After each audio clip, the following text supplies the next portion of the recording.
are like, ain't no hi guys over here and you done been missing for about 2 months. You better explain something, girl. Technically, I wasn't missing for 2 months because I don't know if you guys know or if you watched the very last video that I did. It's kind of like an announcement video, but I do have a vlog channel. So Lizzie and I were vlogging during the month of December. So if you guys want to check that out, just head on over to my vlog channel. I'll put the link down below. Well, now I could say our vlog channel. And so that's where we were for a while. But I was pretty much enjoying motherhood, although I was a mother to her for over a year before then. But you get what I'm saying, like official motherhood. Now it's time to get back to business. So I am going to be doing this Q&A video that I said I was going to do back when I did the adoption video. So I still kept all the comments and everything and all the questions from Instagram and YouTube. People are still asking questions even up till yesterday, I think, and I still included those. I didn't just say, well, I'm only going to answer the questions a week after I announced it. So I'm going to go through them as quick as possible. I don't think I can go through all of them because there are a lot. And some of them require like detailed answers, I guess. And y'all know I like to ramble. But let's get started. Don't want this intro to be too long because this video is going to be long. And I am in Mamacita, Lizzie's room. Her room got the best lighting so far. And then I didn't feel like setting up everything in the kitchen because that's why I usually film with the white wall behind me. That's the kitchen.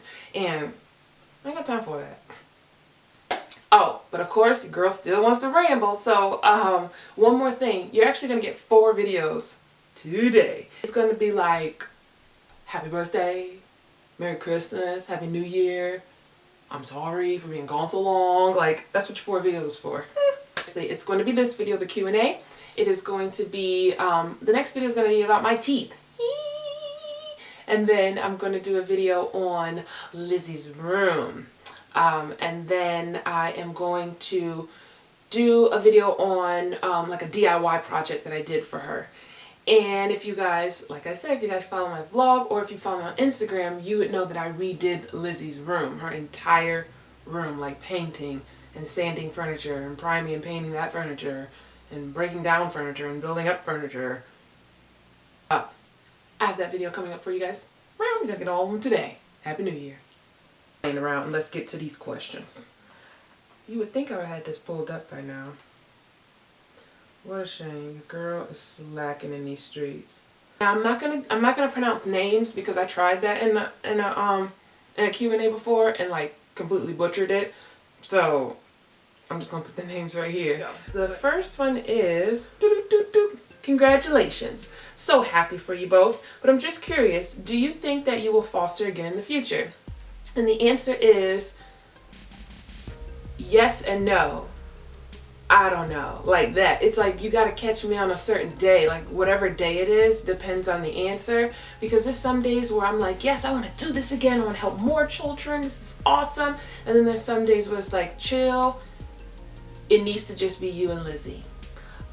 So I don't know. I'll just tell you this, I'm leaving it in God's hands because I still have my foster care license, so I'm still a licensed foster mother.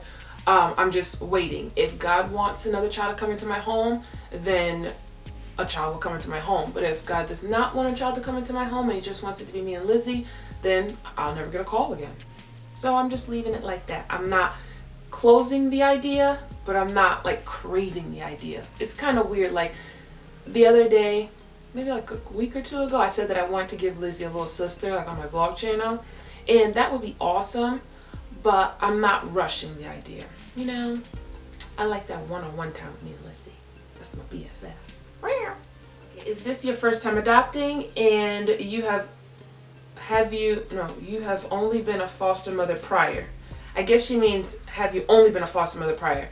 Yes, this is my first time adopting. She's the first child that I've ever adopted. And, but this is not my first child. Lizzie is number 6. I was a foster mother to 5 other children before her. If you watch my Draw My Life video, that'll tell you like not all about the kids, but it'll tell you like the order in which they came. But I'll explain it real quick. The first set of kids, they came in pairs of 2 until Lizzie and the last child. The last child and then Lizzie. So the first set were 2 little girls. The little girl was 3, or she was gonna be 3 a week after she came. and her sister was 7 weeks old. So basically, I'm just gonna call it 3. So a 3-year-old and a 7-week-old, they came first. So 2 little girls. Then after that, I got 2 brand new, hot off the press babies, like brand new newborn boys. They were twins. They had to stay in the hospital for like a week because their weight wasn't staying. Their weight kept fluctuating and like dropping. So they wanted to make sure they were maintaining a healthy weight before they released them from the hospital. So they were in the hospital for maybe about 5 or 6 days. But when it was time for them to be discharged, your girl right here went to the hospital and discharged them cute little cuddly babies. I had them for about a month, and then they went back home with their mom. And then after that, I had a little boy. I got him when he was 11 months old. Yeah, he was 11 months old. And when he went home, he was 25 months old. So I guess he was 2. And then Mamacita came. And I got her when she was 8 months old, and now she is 2. She turned 2 in October. And that's the little critter that I adopted. Another one is, my question is, would you do this process again? And like I was just saying, not sure. I'm leaving it in God's hands. The next one is, you mentioned a while back that you want to move out of Connecticut. Has motherhood changed that? Actually, motherhood has made me want to do it even more, for real, because, well, I've always wanted to leave Connecticut, especially when I got a taste of leaving Connecticut. I don't know if anybody knows this, because you may be new to my channel, because after I posted the adoption video, I got so many new subscribers. So I don't know if you guys have caught up with some of my videos, or maybe this is the second video you're watching, but I was married before. I got married 11 years ago. Dang, long time ago. Dang, I feel old. So I got married in 04, got divorced in 07. So, and I moved away to Arkansas. That's where we lived when I was married. So I got a taste of like warmth.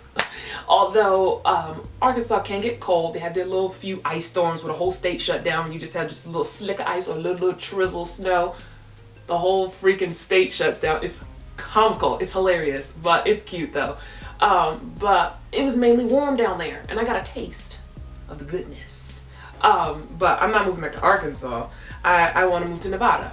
And I've always wanted to do that. Even if Lizzie never came into my life, I still would have moved. But I really, really want to move now. I do not like Connecticut school system whatsoever. Not at all. Especially not the town that I live in. So I'm not putting a date on when I want to leave, but I'm putting a date on when I want to leave. I want to be out of here before Lizzie starts kindergarten. I don't want her to step foot in a Connecticut school. I do not like them. Seriously. That's keeping me motivated to leave even more, but I got some time. She's only 2, and she'll start school. She's kind of like me. When I started school, I started kindergarten when I was 4, and then a couple months later I turned 5. So that's around like 2018. I would love to leave tomorrow. I'd love to leave about 5 minutes ago. But in all reality, I'm gonna take my time. I honestly, when I move out there, I don't want to move out there and immediately have to start working. I want to at least have enough money saved, like enough funds where I could take 6 months to a year off from work and just be a stay-at-home mom. If God blesses me, hallelujah, then that 6 months to a year can turn into forever as a stay-at-home mom. But when you ask me, does motherhood change it? It doesn't change my thought on moving. It changes my thought on how I'm going to move. I need to be more responsible. I need to be more conscious and need to have the right amount of funds. Like, you know, you could just go out there and wing it. As long as you got some money in your pocket that's jingling around, you can go out there and wing it when you're alone. But when you have a little life that's depending on you, you got to be a lot bit more responsible. So giving myself to 2018, that is, once 2018 comes, we're gone regardless. Of course I'm gonna have money. I'm already having money on my savings account, so, and I'm good. I've been good for years not touching my savings account. I remember when I was in my early 20s, if I saw money in the savings account, it's mine. I want to touch it. Now I don't even think of it as mine. I can talk about savings if you want in another video.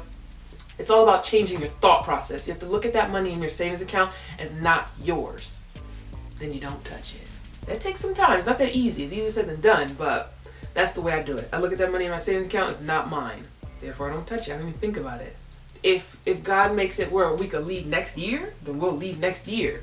But the 2018 is the deadline. Okay, will you keep the information about her birth mom and or siblings information? So when she starts asking when she gets older, you can show her. Girl, or boy, no, it's girl. Yeah, girl, you already know. But yes, since the first day she came, like if you go back and you watch my adoption video, I said from the minute she came into my home, I knew that she was going to be mine. So I kept everything. When you are a foster parent and a child comes into your home, you're going to get paperwork as to why the child was removed from your home. You're going to get mom and dad's number, name, address. Sometimes you get their birthday. You will also get their ethnicity. You'll get the baby's name and age, stuff like that. It's just basically like a resume, if that's the best word that came to mind. But you're basically going to, or a biography, a quick biography about the child and their situation. I did keep that because I don't want it to be like a he said, she said type of thing when she gets older, because, you know, I'm going to tell her what I know, and then her birth mom is going to tell her what she knows, and if those stories don't match, it's going to look like somebody's a liar. I'm not saying a thing. I'm just going, when she gets older and she asks us questions, mainly when she's like a teenager, hopefully she won't start asking like the real dirty questions. And when I say dirty, I mean like the meat and potatoes of it, like the serious questions. Hopefully she won't ask that till she's a teenager. And I've played this scenario in my mind over and over again. Then I'm just going to take her, because it's in a folder. I'm going to take her folder, I'm going to hand it to her, tell her to go in her room and read it. And when she's done, she can come out and talk to me. That's how I want to explain it. I don't want to sound like I'm bashing her mother, her birth mother. I don't want it to sound like I'm sugarcoating the situation on her birth mother. I want her to read it in the print of DCF. It's not in my handwriting, it's in the handwriting of DCF. Also, I don't know if I mentioned this, but the day before Lizzie came to stay with me, she was actually with another woman. That woman it's funny because that woman is sisters to my mom's friend. Okay, my mom has a friend at work, and that friend has a sister who's a foster mother. And when she found out, she was like, wait, that sounds familiar, that sounds familiar. And because when my mom told her friend, she told her sister, she was like, oh, my friend got another baby. And she was explaining it. And she was like, wait, that baby sounds familiar. What's her name? And she said, she's like, oh, I had that baby. I had that baby. She's like, oh, I'm so happy that she's in a good home. Oh, thank you, Jesus. She was like, I was wondering where she was going.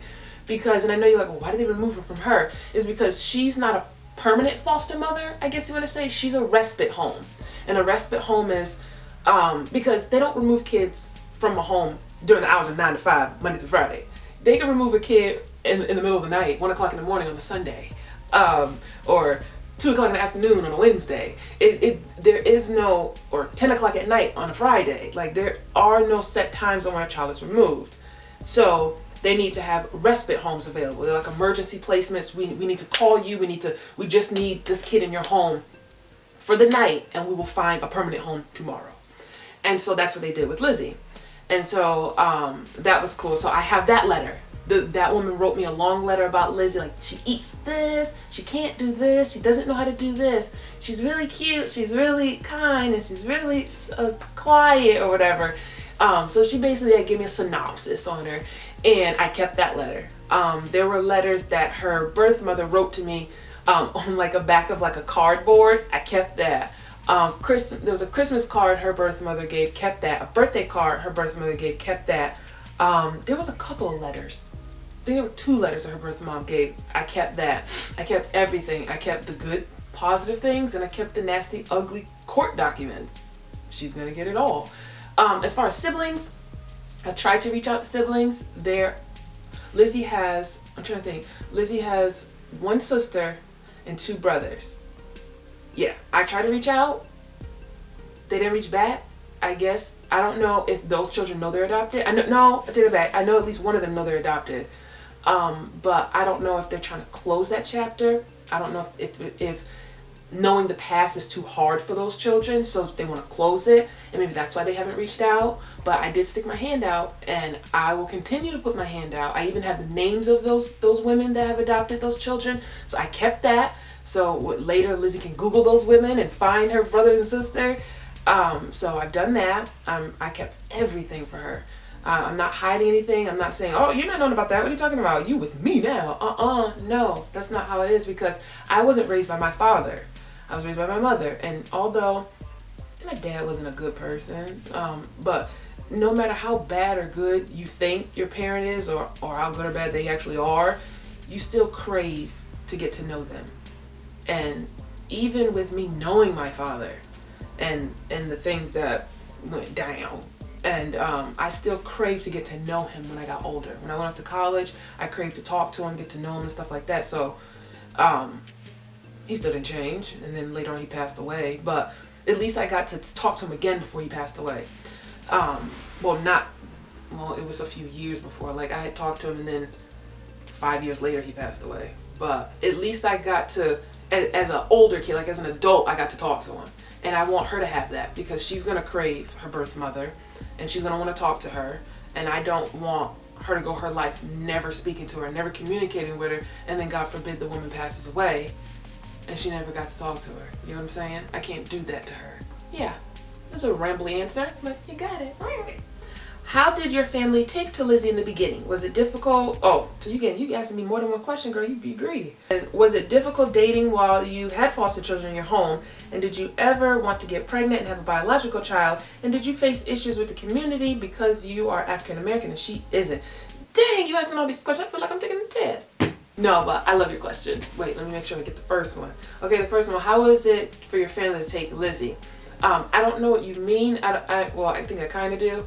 But there's two different ways I can take that question. The first way I could take it is, how did they take it because she's not black?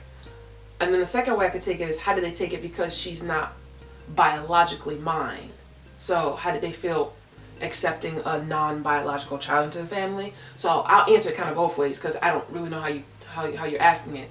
So the first thing, as far as because of her not being black, my family didn't even blink. My family does not look at color.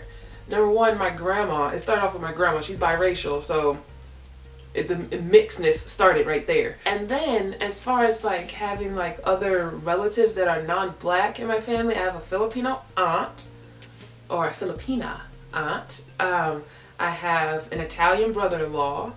My first cousin has two little girls, so they're my second cousin. They're half black and half Peruvian. Then my aunt unofficially adopted a little girl years ago. She's an adult now. She's like in her 40s. She's not legally adopted, but we adopted her, so to speak. So she has two families, and she's not black. She's a Latina. She got a little black dipped in there, but she's a Latina. So it's like we are a rainbow of everything, and we don't look at color. I think looking at color is stupid. I know it's cliche when you say when you cut me we all bleed and blah blah blah, and it's true. I mean, like, you can't help that you're black, I can't help that I'm black, you can't help that you're white, I can't help that I'm white, and so on and so forth. So it's not like a person chose to be that race. You were created that way, so why can't we just all love each other? I can go on a tangent about that, and I'm not going to, because this video will be 5 hours long. I'll make you late for work, school, and bedtime. But yeah, I think, yeah. And if there was a family member that ever had a problem with Lizzie being non-African American, then I wouldn't be coming around you no more, because this is my child. And the next way that I think you could have meant it was, how did they feel, how did they take on to Lizzie, maybe because she's a foster kid or she was adopted? And they didn't even blink on that either, because foster care, adoption flows through my family. I had an aunt that passed away a few years ago. Her name was Gloria Ann. I ain't gonna say her last name, but I got her middle name because my middle name's Ann. And and I passed that down to Lizzie. Her middle name's Ann. And hopefully she'll pass that down to her daughter. We gotta keep that going. Anyway, she was a foster mother, and she's the one who unofficially adopted my cousin. And she has so many kids coming in and out of her home. That woman loves children. She was even a kindergarten teacher. Or was it a preschool teacher? She was one. This was before I was born when she did that.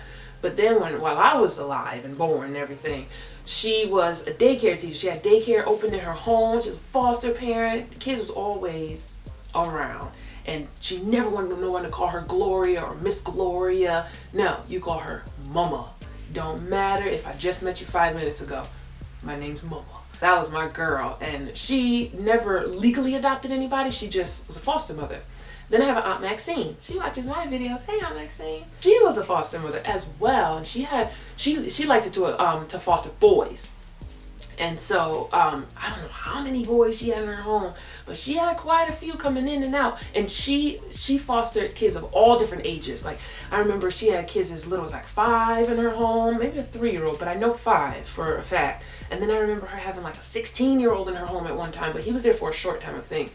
And then she finally adopted 2 brothers, and they're in their 20s now. She had them ever since they were 5 and 8, and now they're like 24 and 27 or something like that.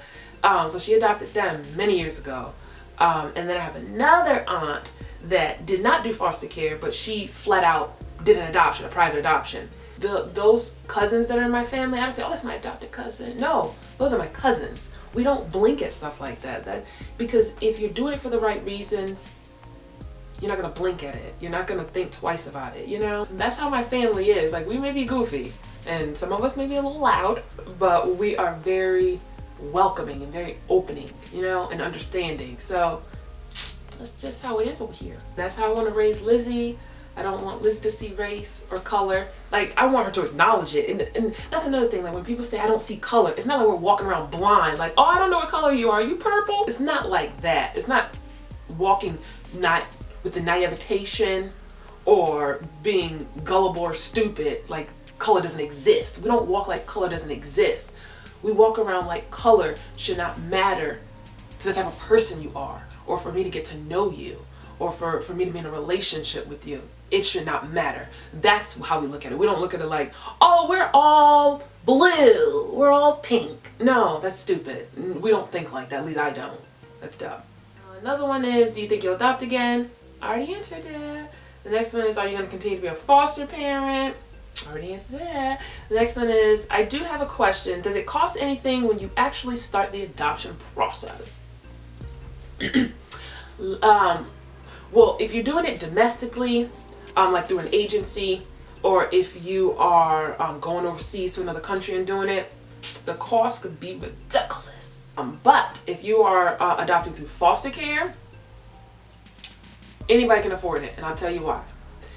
If you can afford air, like, if you can afford air, I just bought me some air right there, you saw it? Then you can afford adoption through foster care, meaning that it is F-R-E-E. Bam, how you doing? The only thing that I paid for was the gas to drive to the courthouse. And that probably was only like a penny because I live right down the street from the courthouse. Foster care, you don't have to pay for foster care. The only time you may have to find yourself paying something is if you are in some type of crazy situation and you want to hire your own lawyer, then you would have to hire your own lawyer and you pay for that. I guess to fight for the child or something like that. But my thing is, sit back and wait for them to offer you a lawyer. Then you don't have to pay nothing. Because I sat back and they offered me a lawyer and I paid nothing. I went and I saw him quite a few times. He drafted up my documents and everything. It was great. But you don't always have to have a lawyer when you're doing foster care adoption. The reason why you need a lawyer is if you're going to do an open adoption.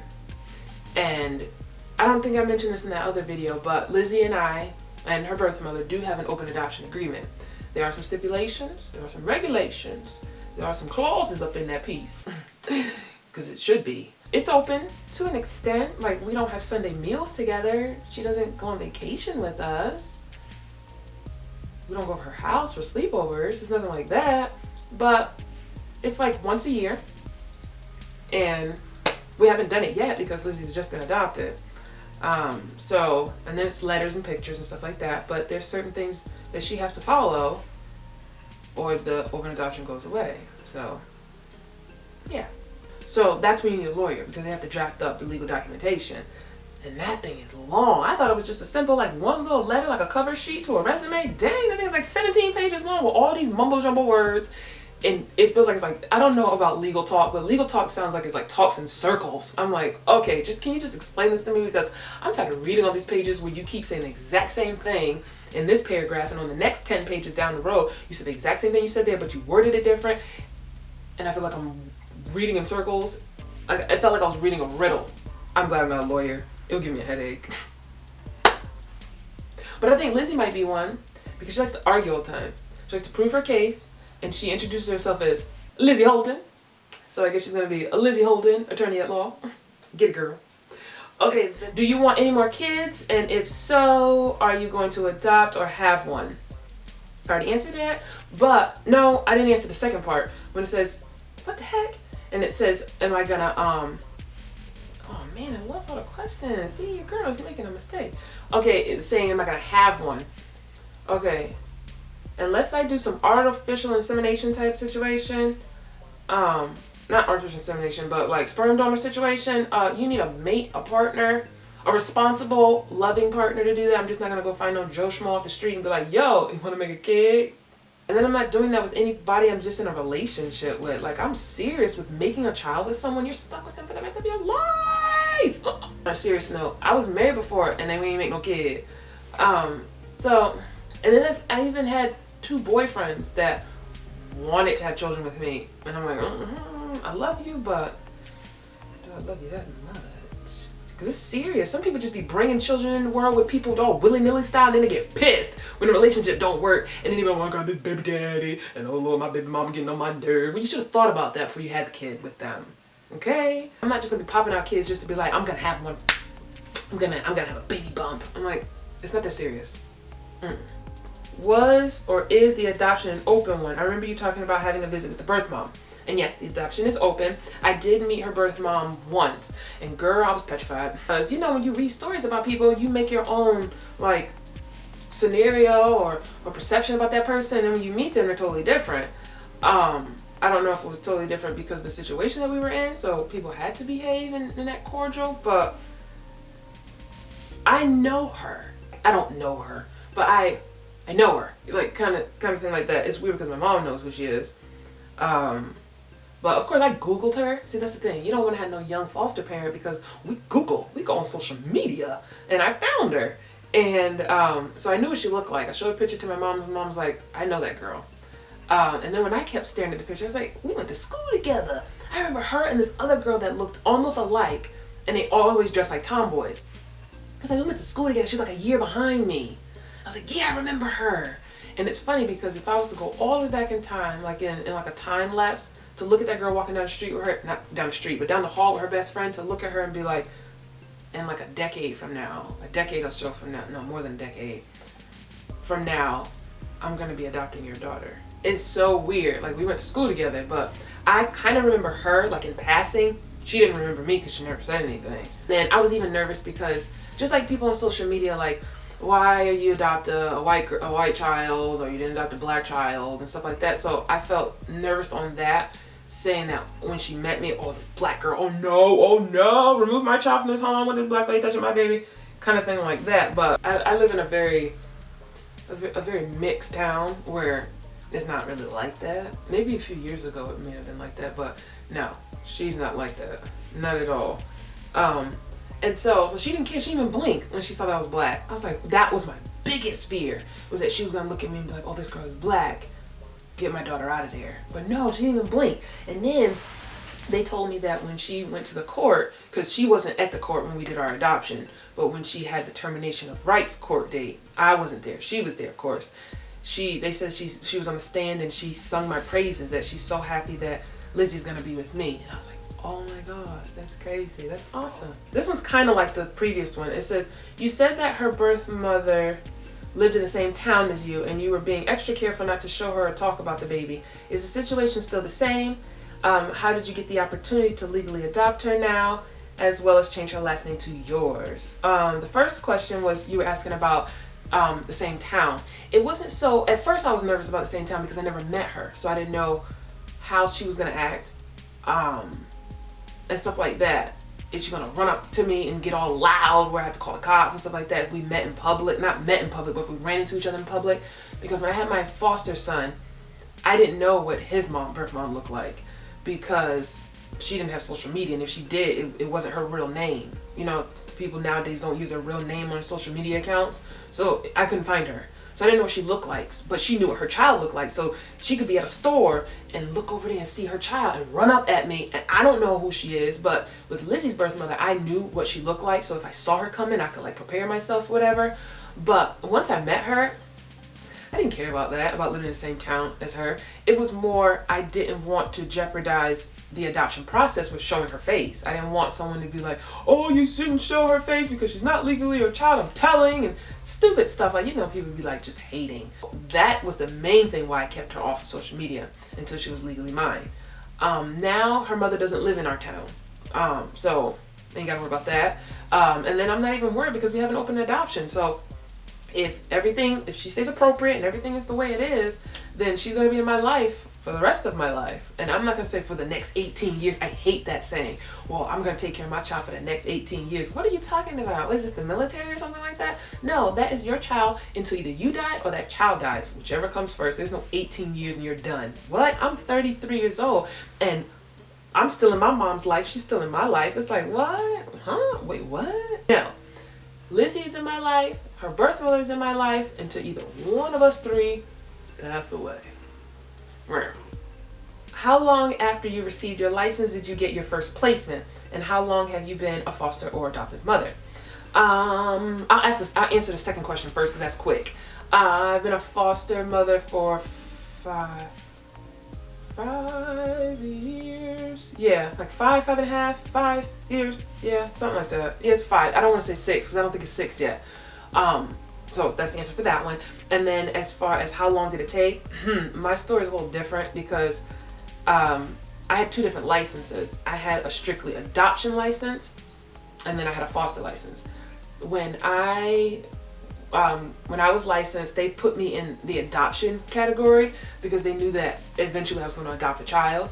And my opinion is, I feel that they're discriminatory, at least here in Connecticut, if you just have an adoption license, because they look at, are you a single parent, and blah, blah, blah, blah, blah. So I never got a call. I think it was like 4 months, 5 months or something like that. Didn't get a call. But then I did get a call for these 2 twin girls, newborns, and didn't get selected. It's like this process that you go through, which I hate when you're doing the adoption thing. If you're going strictly through adoption for foster care, they do this interview process.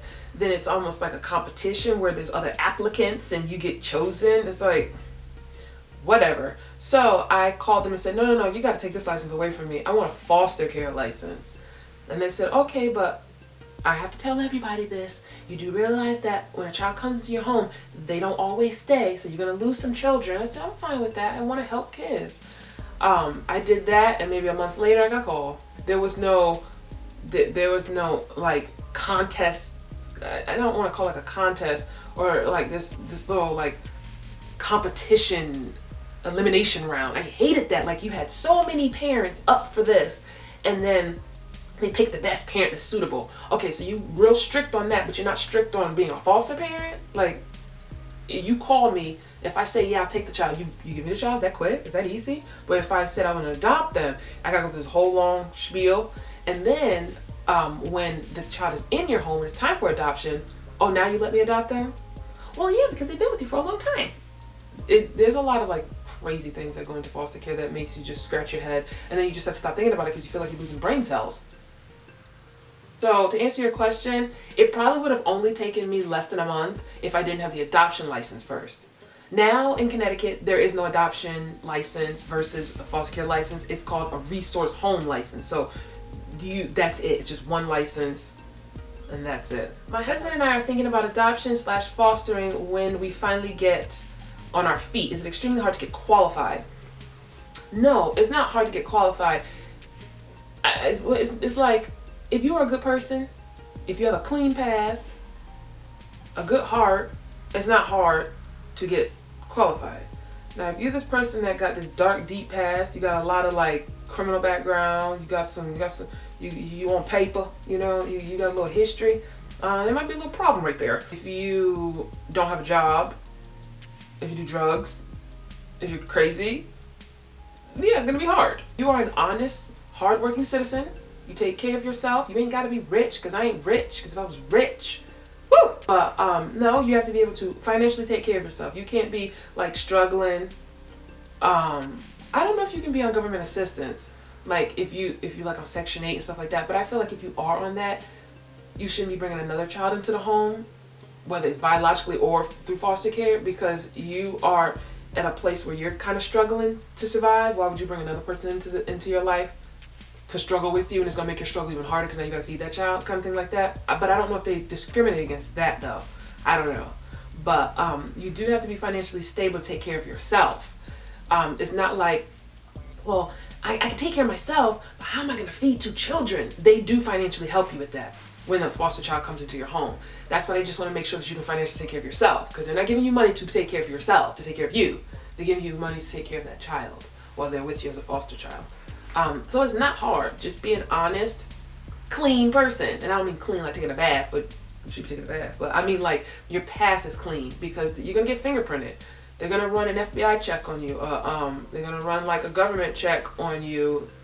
All that stuff. They're going to make sure that you are legally a citizen of this country or whatever country you're doing.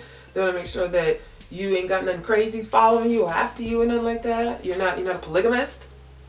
If you're a good person, you know if you're a good person. If you are, you ain't got nothing to worry about. Questions. Ooh, she warm and she said questions. How did you get into foster adoption? How long did it take? And how old are you, if you don't mind me asking? No, I'm the last person in this world that will act crazy about somebody asking me how much I weigh and how old I am. I tell you that, or I tell you everything. The only thing I will not tell you is my telephone number, my address, and my social security number. That's the only thing I'm going to tell you.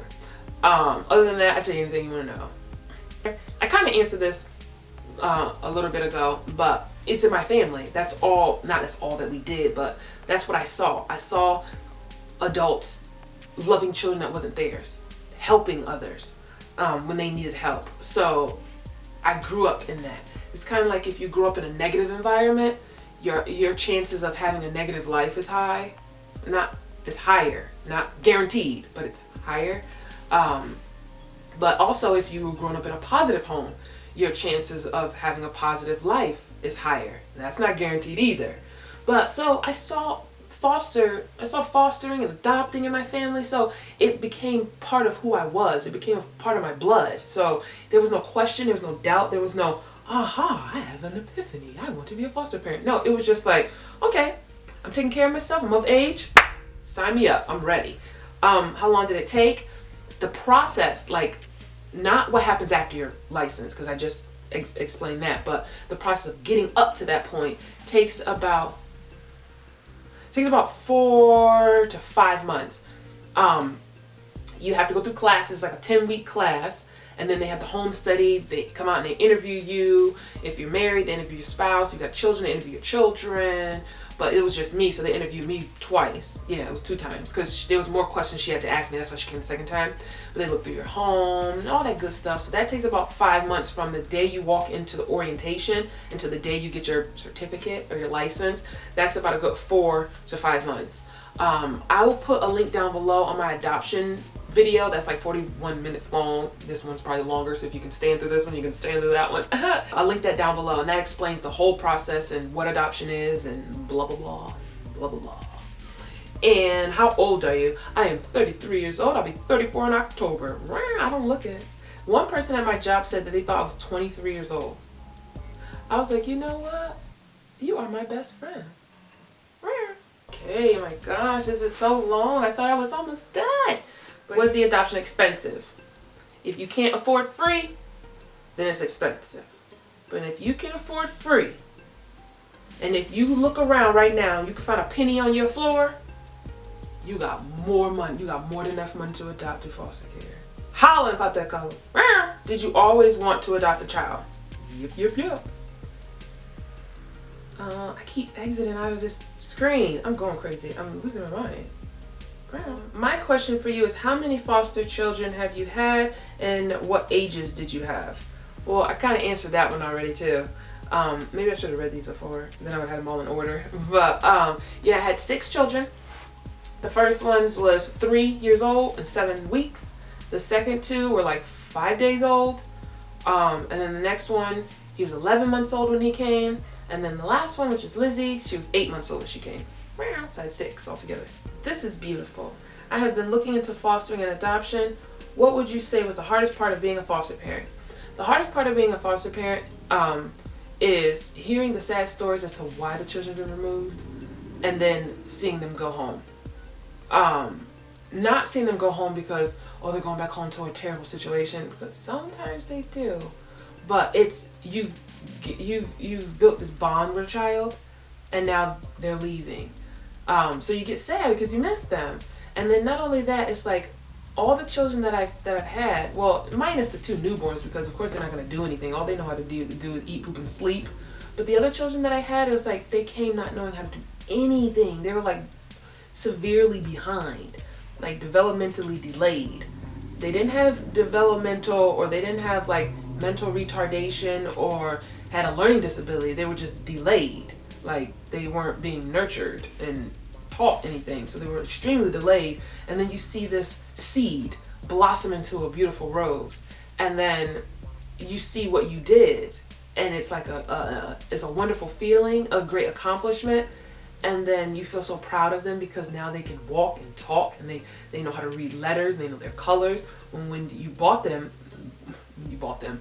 when they were bought into your home, or brought. I always get that messed up. I used to get made fun of because you say bought and brought, it's the same thing. Shut up. When they were brought into your home, they didn't know how to do things that they should have done, like knowing how to sit up. You should know how to sit up when you're 11 months old, or you should know how to sit up when you're 8 months old. You should know how to crawl.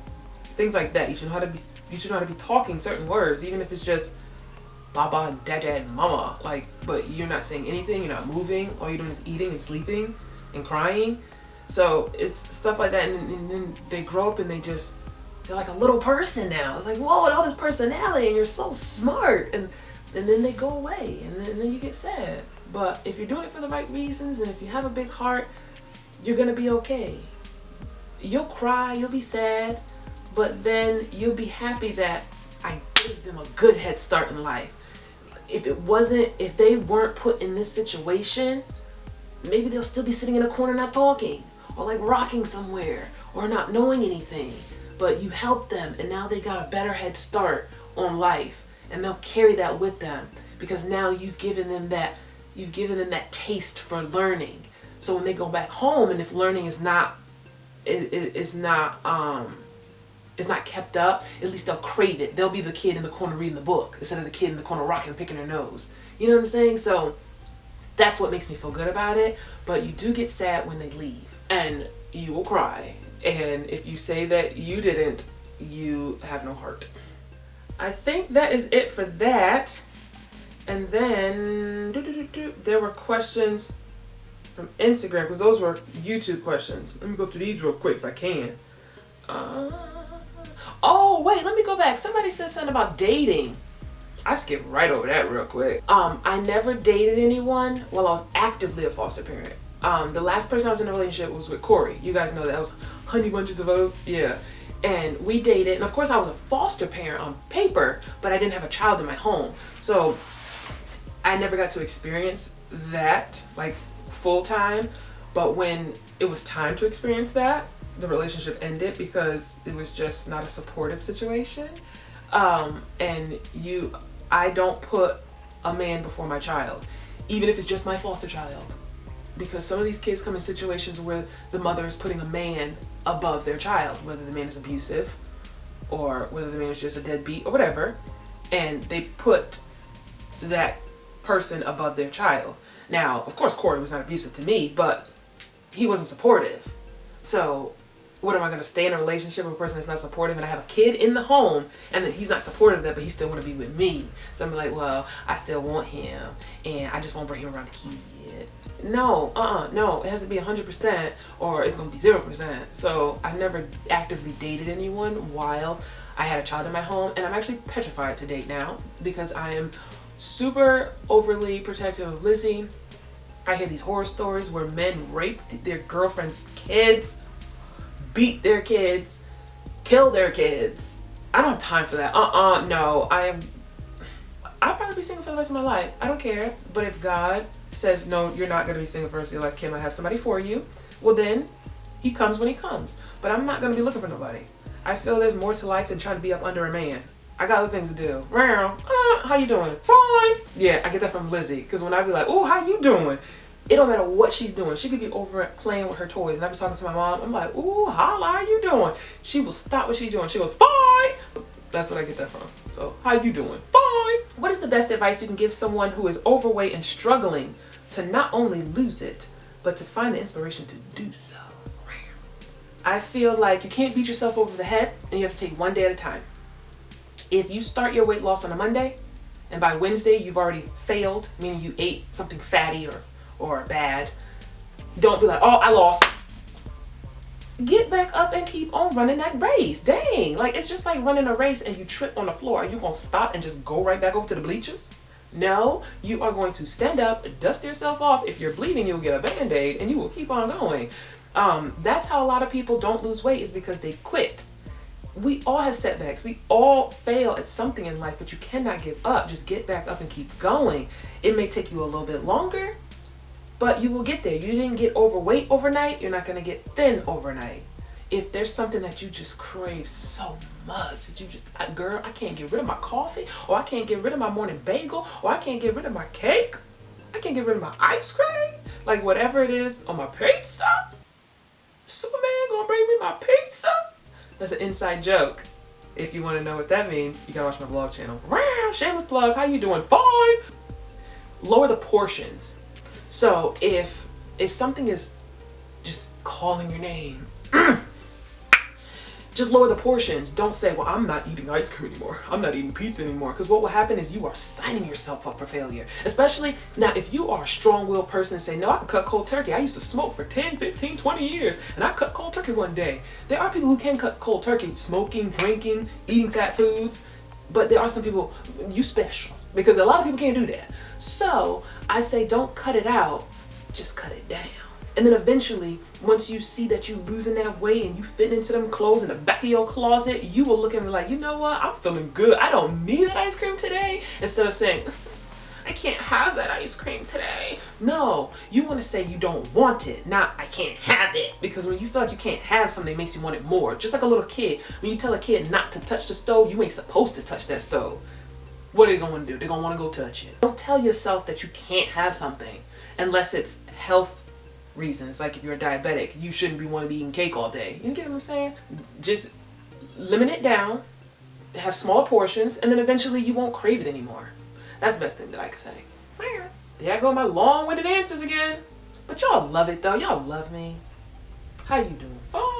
What hair extensions have you been using lately, and which do you recommend for the first time users? Okay. I haven't been using any hair extensions. You're talking about clip-ins or anything. I have used the wig, which I will do a review on it because all you guys have been asking, because in my adoption video, that's a wig. A lot of people are like, oh girl, your hair be looking good over there. I'm like, girl, thank you, but it's a wig. Yes, it is. Your girl found a wig that actually looks good. So I will do a review on that. And then I also had like this fake little puff. This one girl said in a vlog, girl, I see these little curler. Are you natural? And I was like, no, it's a puff. It's a fake puff. So I'll talk about that and the wig in a video. My thing is, if you are kind of afraid, I'm gonna be honest with you guys. If you are kind of afraid of buying clip-ins online because you see this YouTuber talking about it or this Instagrammer talking about it and you don't believe them or you don't trust them or whatever, my thing is this. Because a lot of these clip-ins that you get online, you can't see it before you buy it. You spend like $100, $200 and you can't see it. You stuck with it when you get it, and 9 times out of 10 you can't return hair. So my thing is this. If there's a certain brand of weave hair that you like, whether you've used it, your mama used it, your sister used it, your friend down the street, your classmate used it, and it's good quality, buy that hair and make your own clip-ins. That's what I did. That's how I introduced myself to clip-ins. You can make it as thick as you want, as long as you want. You can make as many tracks as you want, as less tracks as you want. You know, and then you feel like you created. You feel like Bob the Builder of hair. Find hair that you like and make your own clip-ins out of it. Because then you can go to the store, you can touch it. And you're like, oh, I like this texture. Oh, I don't like that texture. Or you watch girls on YouTube that get weaves, and you're like, oh, that weave look good. I just wish it came in clip-ins because I don't know how to weave. Girl, go get that hair and make your own clip-ins. Holla about that caller. Has the main metabolism vitamins made your hair grow? And has the vitamins made your hair thicker? Yes, both. It's made my hair grow and thicker. And she's talking about these Metabolist Plus vitamins. And actually, they came out with a kid's version. It tastes like, well, I don't know what it tastes like. They smell like candy. Mama Sita loves it. She said, oh, mommy, I need my Bidens. I said, you already have one. No, but I need 2. I said, you didn't know 2 vitamins? And she be trying to be slick. She'll ask my mom, Nana, I didn't take my vitamins today. And my mom be like, you didn't take your vitamins today? And she'd be like, no. And then if I over here, I'll be yelling in the other room, yes, she did. And she'd be like, Mama, they're not candy. If you want candy, I could get you some candy. But this is not candy. This is vitamins. But I want 2. I said, you can't have 2. But then I want 4, 8, 9. I'm like, what? 4, 8, 9? What are you talking about? You don't have no 9 vitamins. You're gonna be in the hospital before you even finish chewing the 3rd one. Like, what are you talking about? Girl, go sit down somewhere. Also, it's really growing out Mama Sita's hair. She has this fine baby hair. Like, she has like 3 inches of baby hair. So it's like all this is like baby hair, like short hairs. So I have to slick it back, or like else it would be like a ponytail in the middle of her head and all the baby hair sticking out. But that's growing. And then also she had a bald spot. Well, it wasn't like a complete clean bald spot, but it was like very thinning in the back of her head. Like when I split her hair down and made 2 pigtails, it was this little bald patch. And if I can insert a clip, I will, of the back of her head. Maybe I'll do that in another video because I don't have an after shot. So when we talk about those vitamins, like an update, I'll put her in the video. And she had a mishap with a bib at school. She was trying to rip her bib off and the Velcro got stuck in the back of her head and she pulled it. And so she lost some hair there. So that's why she had that patch in the back of her head. That patch is gone. And she's only been taking these vitamins for a short period of time. This is her other bottle. It's not open yet. So these vitamins actually work on little kids too. And she's healthy. She be hopping and jumping and screaming and running all over the place. It's great. When will you be moving to Arizona? Never. I'm moving to Nevada. No, but Arizona is beautiful. But I want to move to Nevada. Have you dyed your hair before? And if so, what dye did you use? And did you dye and relax the same day? I can't remember the dye that I used. I dyed my hair, as far as like permanent dye, years ago. Me and dye don't work very well, so I just eliminate that. I don't dye my hair. Ain't got time for that when my hair goes gray, which I actually have a little gray piece in the front, and I'm like having like heart palpitations. But when that happens, I'm not going to, I'm not dyeing my hair. But I did used to do that dye and relax on the same day, and that's by like not Cream of Nature, that's by, dang, what is it called? Dark and Lovely. I don't use their relaxers because relaxer is too strong, but I use like their dye and relax, saying like the dye that says dye and relax on the same day. I've used that before, and that's pretty good. It's just I can't keep up with the whole dyeing thing. I don't like if I dye it and then I gotta keep doing it because then the roots come in. You know, I ain't got time for that. But if you want to dye your hair and relax on the same day, I've used Cream of Nature. Why I keep calling it Cream of Nature? I use the Cream of Nature relaxer, but I use the Dark and Lovely dye that you can use a relaxer with. Do you still want to have your own kids someday? Not that Mamacita isn't yours, but you know what I mean. Laugh out loud. Like if you get in a relationship or a marriage, would you want to have kids with that person, and how many would you like to have? Like if I get in a relationship with someone, then of course, yeah. Well, not if I get in a relationship with someone, I'm gonna have a kid with them. No, but if it gets to that point in the relationship, of course. I have never taken I've never taken that thought out of my mind not to have any kids. When I was younger, I did. I said, "Oh, I don't have any kids," but yeah, I wouldn't deny a person of having their own child if I'm in a relationship with someone. But